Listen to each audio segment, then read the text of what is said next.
ওসমান হাদি নামের বন্ধুটার সাথে কোনোদিন মোলাকাত হয় নাই।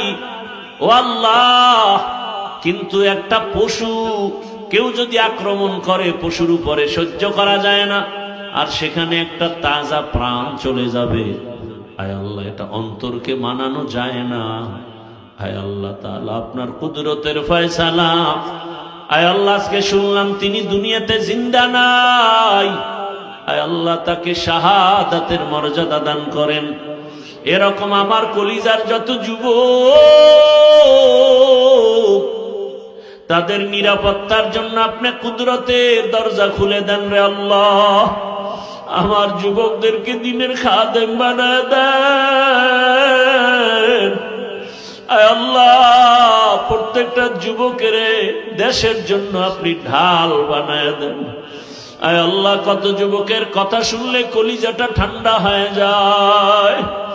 আমরা দিনের কাজ করি, দেশের কাজ করি, জনগণের পেছনে খেদমত করি এক লাইনে, আর আমার যুবক বাবারা কিছু আছে তারা ভিন্ন লাইনেই দেশের জন্য কাজ করে, জনগণের জন্য কাজ করেন। আয় আল্লাহ, দেশের দরদি, জনগণের দরদি, দ্বীনের দরদি যারা, কুদরতে তারা তাদের হেফাজত করেন। আপনি ছাড়া আমাদের আপন কেউ নাই,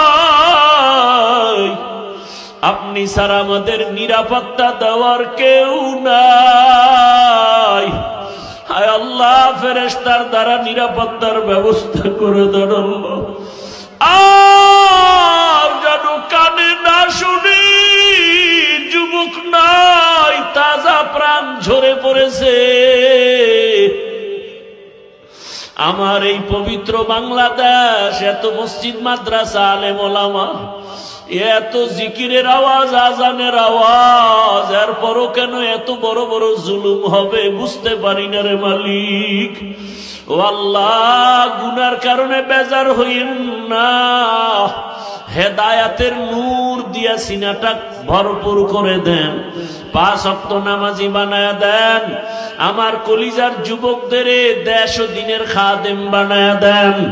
আয় আল্লাহ, দেশের জন্য, দিনের জন্য, জনগণের জন্য আমাদেরকে নিরলস আমানতের সাথে কাজ করার তৌফিক দান করেন।